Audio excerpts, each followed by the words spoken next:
S N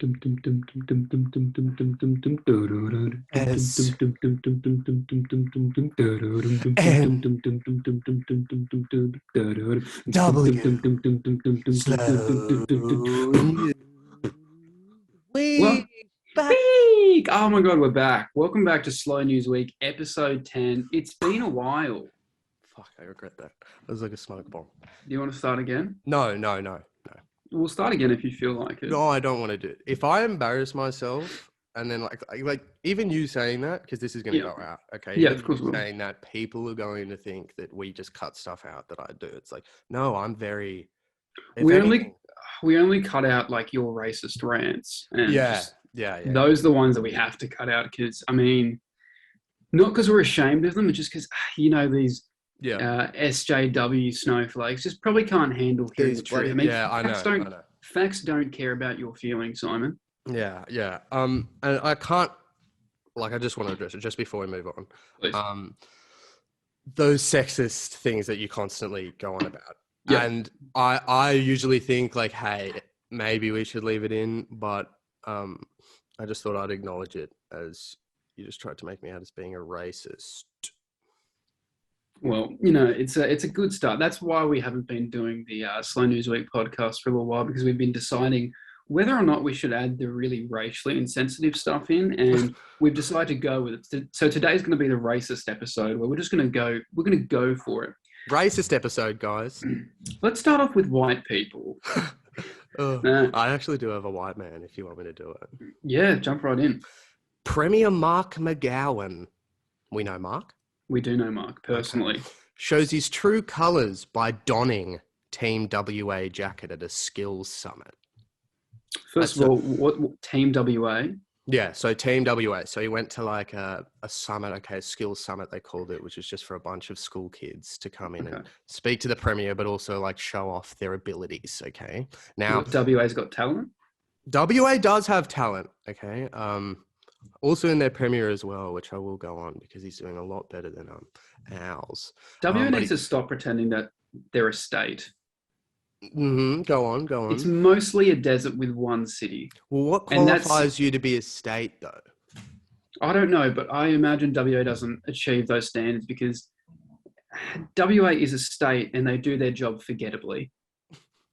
I mean, the amount of time someone's gone, what are the states of Australia? I'm like, Queensland, New South Wales, Victoria. Sydney. You remember Tasmania? Sydney. One of my favourite states. Yep. Tasmania, just because it's a meme. The amount of times I just forgot about Northern Territory. The amount of times I've forgotten about Northern Territory, South Australia, and WA.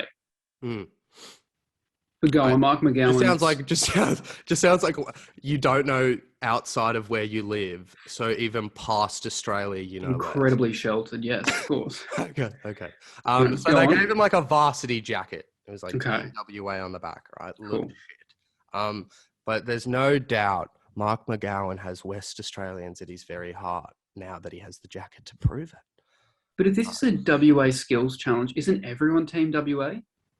Yeah, in a way, I was trying to figure it out if it was just like a school jacket that they'd given him. But no, they are just so together as a nation how this guy's, as a state, over how this guy's handled it. That, they are so loving. They love each other, Lachlan. Like Gladys, we've called for her head, 2 lockdowns ago. Very clean.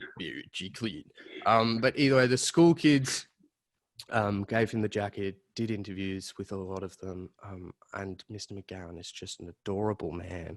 Okay, but I have to say, it feels like when I was the house captain of Rydal and didn't want to take my house shirt off because I thought I suddenly had more influence. Wait, so what is his skills challenge? Is he like sitting down judging like kids singing? Yeah, no, but it's in the headline. It's more techie than that. And he was just everywhere. It was more positive McGowan media. That's what I think they were pushing. So it's a nerds festival is what you're saying. Yeah. Like it's a bunch of nerds with their backgammon and their Pokemon. Their 4 eyes. Once we started investing in cryptocurrency, these nerds got way too much confidence. They did. But anyway, Lachlan, that's the end of my story. That's the end of your story. Very brief one. Yeah, it was. But I just like to imagine that Mark McGowan sitting there judging these kids like he's Simon Cowell. These kids, so He wouldn't though. I've developed a water filtration system that can basically turn any dirty water or polluted water into fresh drinking water for all of WA, because WA has, very well known, very dangerous water that you can't drink from the tap. So I've developed this, Mark McGowan. Cool. Is he gonna be here for much longer? No, please go on. Please go on. I'm just that was the end. And he's gonna stay for 30 more seconds. I have. Do I have to make eye contact with him while he's still in the room? I would appreciate. I do. He turns around. So we're going to be sending you to Victoria, who is currently in lockdown. If he doesn't like their performance, he's fallen asleep. Yeah. Go on. Moving on. Speaking of petty moves, bride's petty move to no-show guests. A wedding guest was left astounded when they received an invoice of $240 from the bride after they failed to show up to her wedding. They failed to go. So, in this story, a bride has sent out invoices to every guest who said they were going to be at the wedding and then no-showed. And they've got screenshots of the invoices here, which we'll put up. $240, and the invoice says, this invoice is being sent to you because you confirmed seats at the wedding reception during the final head count of Lisa and Mark, and they are not very happy with what you've been doing. Okay. Fair to say, Lisa and Mark are fuming. The amount is what you owe us for paying for your seat in advance. You can pay via Zelle or PayPal. Please reach out to us and let us know which method of payment works for you. Not even like, we can discuss why you weren't there. No, just let us know which one works for you. Imagine someone call them up being like, I couldn't go to the wedding because my entire family died in a horrible car crash. That's cool, Jason, but just leave the cash in the mailbox, okay? I have to pay. Don't come up and say hello to us. Just leave the cash. I have to pay for 3 separate funerals. Choice. You made your choice. So I'm going to have to pay for 3 funerals. There's no way I can just afford to pay $240. I was really excited for the wedding, but yeah. Oh, you're excited. I was. I have your gift as well. I'll mail you. You have your gift. Give it to somebody. That was nice. Give it to someone in your family. Oh, that's right. Why couldn't you come, Dad? I don't know. One wrote, accepting a wedding invite isn't entering into a legal contract with each other. A social contract, sure, but this is just tacky. It's a party. Stuff happens. And someone else also said, super fucking petty, while a third added, and I'd be putting that into the recycle bin. The end. But you still get chased for it, surely. I mean, it's not a legally binding contract. Well, they sound very motivated, Lachlan. I'm sure she'll rock up to the house 4 deep in the car. I'm sure it'll be a very happy marriage if this is how she handles. So I've made us reservations tonight at the Ritz, so I will see you there. But is it bad, like, that I'm now picturing that she may have done it because nobody really went? Maybe. Like they said, it's during a pandemic. It doesn't say where she's from, but I imagine it has to be in pandemic. She's like, it must be in Queensland. I imagine it's in Queensland because they have the most lax laws at the moment. But seriously, and that one comes from news.com.au. Always a reliable source for news. I always find it the hardest to get the slow news from there. Should be a compliment to them. There you go. Have you got a story for us, Simon? The braless and barefoot millionaire, the mega rich A-lister Elsa Pataki. Is that how you say it? Yeah, isn't that Chris Hemsworth's wife? Yes. Wants to be a Byron hippie, but her luxurious lifestyle keeps getting in her way. She traded in her flashy Hollywood lifestyle for a low-key existence in Australia's hippie capital of Byron Bay 8 years ago. God, imagine wanting to get out of constant limelight and just relax with your family. I know. Okay. Now you've said that. Okay. But later in the article, I realized that it was just she was basically using herself and just saying, this is everything I own. This is everything I wear. If you read this, buy it. That's all it turned into. I thought this was going to be like, oh, she's trying to, become one with the people and stuff like that. But then it's just like, no, she's rocking her $2,000 Fendi bag with her local spell Byron Bay dress or something. Ooh, very vintage indie Byron look. I I love was that. like, yeah, go on. I like that she's like, oh, her luxurious lifestyle stops her from being a hippie. She can dress however she wants. And However she likes. this is not me being like, she can wear whatever she wants. I mean, she can wear whatever she wants. Chris Hemsworth is her husband. She makes a bunch of money doing modeling as well. She's a very successful woman. If she wants to dress poor, she can do that, and her outfit will still cost more than most of our outfits that we've ever worn. She's like, so I'm wearing a singlet with coffee stains all over it, but the coffee stains are Arabica beans from the deep Amazon, which are about $4,000 a bag. And I've basically just thrown those coffee beans on the floor, smashed them with my foot, and then rubbed my shirt in it. And it still costs more than your entire wardrobe. Oh, it's just disgusting how she's playing a victim here. I don't get it. I don't get how she can possibly be acting like, oh, I just really wish I could be like all the common folk, but it's just all my designers keeping me trapped in this box. It's like when you say celebrities, like people take photos of celebrities on the train, and like, he's really in touch with the common man. It's like, no, they probably just didn't want to get a taxi. I'm just on the train. They take this weird angle though about like Byron being the braless capital of Australia. Oh, Byron, the braless capital of Australia. that's a strange description for a capital, honestly. Well, they've got so much going. Let's talk about the beaches before we talk about the crazy old incense women with no bras. Mm. Okay. But yeah, it's just a strange story because I don't know who to side with. Well, the thing is, I just want to like read out and push when I started to realize that this was just her selling herself. Enjoying a true VIP experience, Elsa and her friends shopped for 4 hours at the retailer before leaving the building and jumping into a waiting limousine with their new purchases. Elsa's expensive skincare regimen is also worlds away from goat milk soap and a splash of water. The Interceptor actress has previously revealed she keeps her skin looking flawless by lathering herself in moisturizing cream from luxury skincare brand La Mer. Yeah, but she can. She can do all those things. She's fucking rich. She can do all those things. People are like, oh my god, she's really throwing money out there. Yeah, because she has the money to throw out there. She can do that. Yeah, but she's saying she's been there for 8 years and they still don't accept her for being a Byron Bay hippie. It's like probably not, because just go live in a shed, Elsa, or a tent. Do they want her to go live in a share house? Do they want her to live in what's the fucking things that you use like a youth hostel? Hostels, yeah. Oh god. Either way, but that's the end of my story. But she listed like Fendi, spell La Mer. Speaking of women who just grind my gears, mate. Yeah. Unlucky in love. Woman sues dating agency and demands a full refund after dud rendezvous and complains she was matched with a man less than 6 foot tall. Can I just start by saying, I thought the date went really well.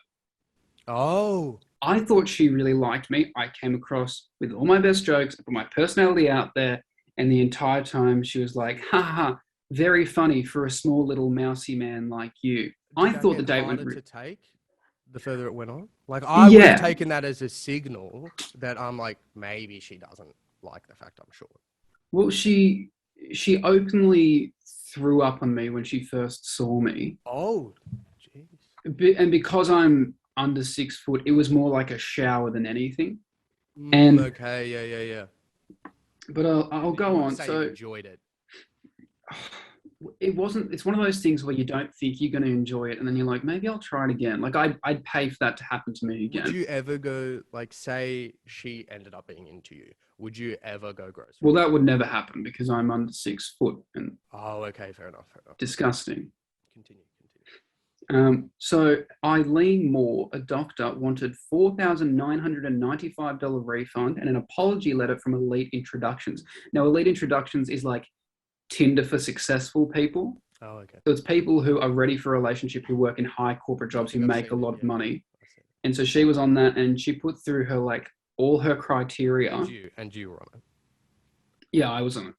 In my spare time, I do some brain surgery here and there, but it's more of a hobby than anything. Which is what you're popping TikTok channel that would have got you on there anyway.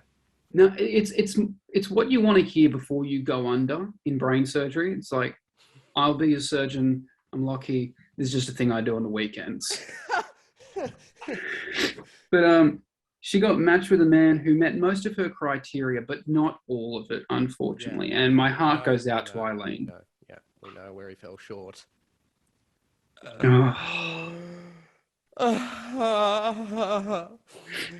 She says, I was a career woman. I was 36. I was ready to embark on the next chapter of my life. And you know what? For her to go out with this guy, he would need to stand on books with a lot of chapters. Wait, she said that. No, that's just what I'm saying. That was so good, Lachlan. Thank you. I was like, damn, that was like clever from her. Hey guys, if you thought that was really good, make sure you hit that subscribe button. Hit the bell for notification. I don't even think we have the bell. I think you have to have. We do on YouTube. We have the bell. So like, comment, and subscribe. Oh, God, we're going to turn into the Ace family. We should adopt a kid just for the family content. No, but seriously, just a little point. We definitely need more interaction from the people. And I feel like it comes from a place of like, you know, I'm this funny guy. Simon, I'm just like this funny, like I'm so fucking hilarious. I'm this incredibly talented individual artist. Sing, dance, act, ball with my bros. And I can't help but thinking that these viewers and listeners are intimidated of me, so they don't reply to stories when I want them to. Guys, Simon is just like you. He gets up every morning. He slides into his Versace slides. Yes. He puts on his Louis Vuitton robe. He showers in diamonds and then uses those diamonds as kitty litter for his several hairless Egyptian cats. Yeah. He's just like you. A couple Himalayans, I do. But they're just used mostly as door stops. So they're trained to sit there and hold the door closed. So Simon's just like you guys. So feel free to interact with him whenever you can. Do you have an eyebrow slit? I do. But just noticed that. I've had this for ages, but just on that similar vein. And if you reply and I don't message back straight away, I'm probably shooting trophy animals in South Africa. Okay, so don't think that it's a personal thing. I'm just on the plains. I'm on the African plains. Everyone knows you need to turn your phone on silent whilst shooting rare, endangered game. There's heaps of like cell reception. So many towers out there. But the amount of times we've been out there lining up a shot at a rare white rhinoceros, and you just hear, and then it runs away. And now we're left with just that little bit, you know. And now we're left with just 6 lions that we've shot. So yeah, it's just terrible. And that bloody. So now you know. Do you also have a story for us, Simon? I do. I have another story. For the sisterhood. Okay. Married at first sight. That's what Slow News Week is. Pardon? That's what Slow News Week is. We're a sisterhood. We are a sisterhood. Married at First Sight's Jessica Power and Alana Lister promote each other's OnlyFans pages. They are on different seasons. So how would they ever know that each other exist? How are they friends? Unless it's what I think it is, and this country is just going into meltdown. Like, we're turning into all these Western little societies where it's like, if you go on a reality show for the wrong reasons, you're going to make bank out of it after. It's just a fact. So it's the amazing thing. Like, the reason Married at First Sight is so popular now is because the first season they actually got couples who were into each other and thought they would work, but then they realized, not all of them, Lachlan, for the most part, but then they realized, you know what gets way more views? Some chick from the Gold Coast being like, you don't respect me, fuck off. And then some idiot bloke who's a personal trainer for the past 15 years going, look, I've told you. Woman, you talking to my woman or? That's them talking to the experts. She seems to be heavily agitated when you go out and cheat on her. But I told her I was doing it. We're just saying that maybe it could be better if you showed your wife just a little bit of respect. I close the door when I shit. I don't know what else I'm meant to do. I hear you, Jake. That is so good. And you've come so far. You used to leave that door open all the time and she'd be so angry about it. But now you close that door. That's great. But now we're going to open a new door. You're going to walk through that door. And that door is the respect women door. Okay? You're going to start doing that? Sure. Yep. But I have a story. There was a personal trainer at my gym who went on The Bachelorette, and he's a big man in the area I'm from. He's made his way through many a women through, you want to go a personal training class with me, private, won't even charge you. And then that's kind of his game from the females I've spoken to. And so he went on The Bachelorette, and he was one of the ones who was voted out, like first round, like didn't get a rose the first round. So, 8 seconds of airtime the entire episode. And then he moved to the Gold Coast, and he's been hanging out with other people from The Bachelor and The Bachelorette, and they all go out clubbing together. And then they will call, they'd be in their mid-20s, and then they will call the paparazzi or the press and tell them where they are. So when they come out of these restaurants, they're getting photos of like, ooh, former Batchy stars getting dinner together. And they just get, that's his thing now. And I'm just, that's incredibly sad that you think, not even your 15 minutes of fame. It was barely 15 seconds of fame. Yeah, it was 8, yeah. It was a good 8 seconds of fame. You're like, that warrants me hanging out with other people who have no discernible personalities. But we're going to call it paparazzi because it'll be a nice little filler for Daily Mail. But it's the crossover. Like, you don't have to have much in common to be friends with someone. But as long as there's something. But I also like the point that pathetic. That now these former Married at First Sight people have an OnlyFans account, which just goes to show, because all these people on reality shows are like, oh, what? You're bringing it back to the story. That's good. Continue. It's all about, it's a circle. Conversation is a circle. It really is. And they're like, oh, how could you possibly, be so open in a public arena when they were capable of doing this? Like 90% of people on reality shows just want the attention. Yes. So I'm not surprised. All power to them. I hope you make a bunch of money off it. But that's why I like Toby from this year's Love Island. Because Toby's hilarious. But you could just also tell he just didn't give he didn't give her a shit about, like when he even says I've never had a girlfriend, I never want to as well. I was like, oh fuck, that's weird, to say early on, and then fuck, as it progressed, I was like, this guy's a genius. This is how they shouted each other out. It was just one Instagram story, and they've had a whole article written about it, right? So Alana for this season, Alana, who speaks like this, okay, shared Jessica's profile writing, girl's gonna kill it. Girl's gonna kill it, okay? Girl is gonna kill it, probably. Girl's gonna kill it, okay? And then Jess shared a picture of Alana looking hot to trot in a nude lingerie set and captioning it, swipe up to follow this hottie. We're all the better for knowing that. On to media is dead, isn't it? The amount of those that I did scroll past as well. Like, this is what makes the news now. And I know this whole podcast is meant to be like, that made the news. But I'm sitting here being like, that made the news. Like, fuck me. Look how sad you are. That's bad. Yeah, that's not great at all. That's shocking. All right, let's turn to some more shocking things. Father who demanded family stay 5 meters from him and obey strict time slots to use the kitchen as he and his wife went through divorce during lockdown. This is incredible. It's from the Daily Mail, and he's found guilty of coercion. So this guy was in lockdown with his family, and during that lockdown, him and his wife decided to get a divorce. They have 2 kids, by the way. Okay. And Peter Copland, 66, so quite an old fellow, arranged time slots when his wife and kids could use the kitchen. Copland also introduced a 5-meter rule to stop arguments in their house. So now, the wife is still in the house. Because she can't really move out. And he's made their safe place was the living room where everyone was allowed to be. But he had times where you could and couldn't go into the kitchen. So it's like just feeling like a snack. Still got to wait 3 hours for my specified slot time. Okay, because Glenn and Shane are watching the footy. Yeah, exactly. And they have recently divorced and sold the house, but he was charged with 2 counts of assault and 1 count of coercive because from his account, he threw a bottle of Fanta at his son who ducked And he said that he was in a rage, brushed past his wife, and she fell over, which basically means he's a massive piece of shit. Oh, yeah, he's full on barged her over.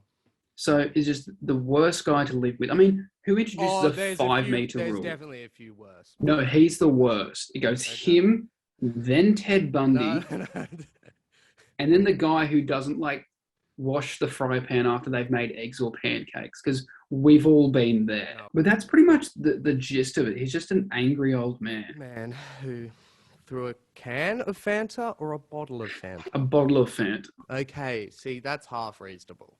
Yeah. Half reasonable. A can could do damage. Can could do some damage. I'm sure the court will take that on board when deciding how many years or months he serves. This is great. So, as it says, the argument ended with the couple's son. Oh, no, it was the son who threw Fanta at the dad, sorry. The argument ended with the couple's son throwing Fanta at Copland. And then the court was told that 2 days later, the couple's daughter came into the kitchen during her father's slot to grab some keys from a drawer, which led to another argument. Under the rules, the couple's children were meant to knock on the kitchen door before entering if it was not their turn to use the room. The couple's 21-year-old daughter said that her father had introduced a 2 meter rule before extending it to 5. So they've got their own personal little premier. I just imagine like the keys to the front door, like to get out. And it's like, no, we will stay here. We won't talk, but I want to see you. But at 5 meters, just like tries to get the keys to escape from this, Jesus. Dictatorship. Essentially what it is. I'm making Vegemite toast. It's not your slotted time yet. All right, have you got a story? I've got one more. No, I did 3, which was stupid. As I started first. That's perfectly fine. This is a good one to end on because it is newsworthy. You don't want me to do a little something, though. You don't want me to sing a song. I'd love you to sing a song. Okay, nothing else? Right. Just sing a song, yeah. New Zealand police break up one-person anti-lockdown protest in Auckland. That'll do. That's quite enough. In your movie. All right, that'll do. We'll leave it at that. New Zealand police. Why? All right. We're really getting used to these Zoom ones, aren't we? All right. New Zealand police. We'll get through as many as we have to get through. All right, go back to it. All right. New Zealand police break. Oh, you're so annoying. New Zealand police break up one-person anti-lockdown protest in Auckland.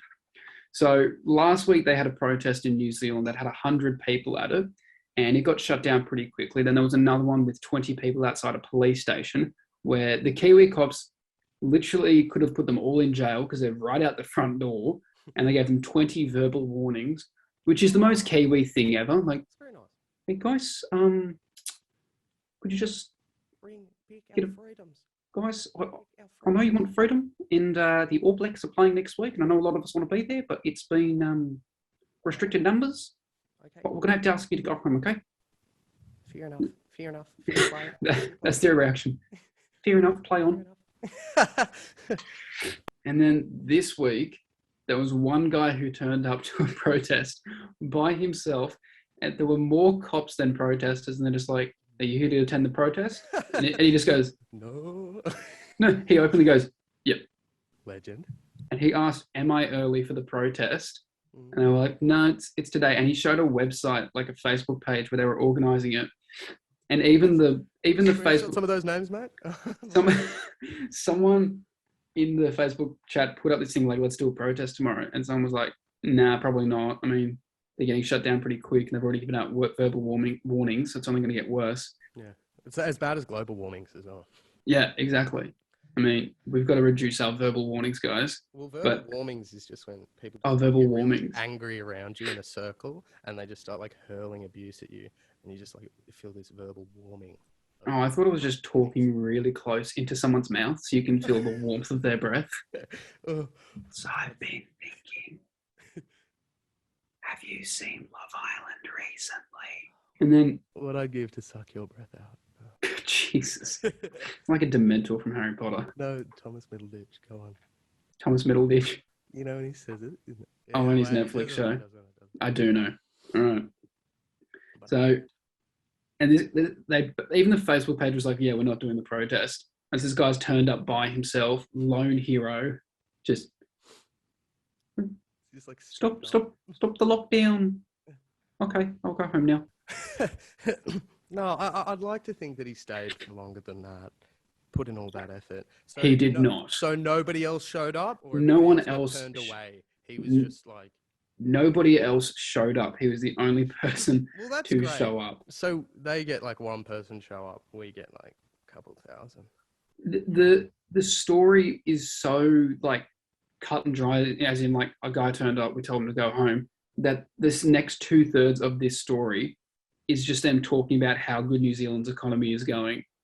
They were like, I feel like people are I feel like they're taking this as an opportunity, you know, like New South Wales being so disgusting. Like everybody, I'm just using that as an example, but other states saying how bad we are to say how good they are. And it's like everybody's just trying to go. Mark Mcgowan doing WA's Got Talent. New South Wales, really not happy. That's my Simon Cowell impression, by the way. He genuinely doesn't. Oh, really not happy? No, I don't really know Simon.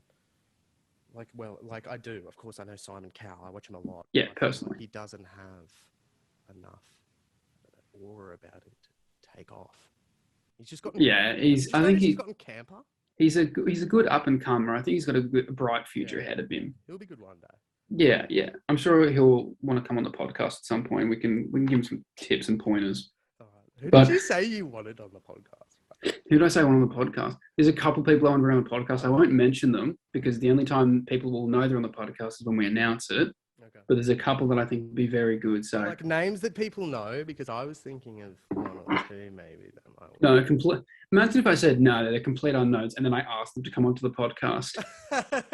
So today we're introducing complete unknown Gary. No, you know what I meant. I just meant is it anybody actually pursuing people with audiences, Simon? Okay, that's cool. So we'll just we'll get a little piggyback off them. No, I'm not. I don't want that. No, that's exactly what we're going to be doing. This is our relationship with other creators is the same as Jess Power and Alana's. We're just gonna. They'll post a clip of our podcast, and we'll post a clip of their Instagram page. Okay. Just with the caption, "Hot bitch." More for us than we are for you. No, what's the caption she used? Just the same caption as Jess Power. Oh, she's a hottie. She's a hottie, regardless of gender. That's going to be the caption. She's a hottie. Love it. I love it. But that's all the stories I have today. Okay. Obviously, to everyone who's tuned in, thanks for hanging around and listening. We're still getting used to these Zoom calls, so we apologize if there's a bit of weird editing or any issues with sound or video because, well, you know how it is with Gladys and the NBN. That's, I don't know if she handles that, but I'm just... Yeah, I'm sure she, I'm just passing blame off. Yeah, I'm sure she read it a few times. But regardless, hopefully this turns out all right and you guys are able to enjoy it. And we're going to keep working on it. Hopefully we'll be able to do the podcast in person. I've got my 2 jabs, so I'm good to go when restrictions ease. Yourself? I'm a big sim. Mine will be in 2 weeks. For your first or second? My second jab. Your second jab. Oh, well, there you go. We'll still be in lockdown in 2 weeks. That's fine. But for now, we hope you've enjoyed the episode. A little comeback episode. Just dipping our toes in the water, just warming ourselves up again. Yes. Dusting off the cobwebs, as Ray Warren would say, for the first 6 rounds of the NRL season. If you follow the NRL, that's a hilarious joke if you're a big NRL fan. Like that's top tier shit. If you're not a fan of the NRL, that's your fault for not following the greatest game on earth. Imagine if we finished on that following the greatest game and then just like finish. This whole podcast is a promotion for the NRL. It's just a front. But we thank you for tuning in. We'll be back soon with another episode, and I'll let Simon give us the final word. Thank you all for listening, and thank you all for coming. This has been Play School Time, and I am very happy that you are here. All right, that'll be the last time you get the final word. All right, high five. High five through the Zoom camera. 2, 1. Jellyfish. Oh, you fucker.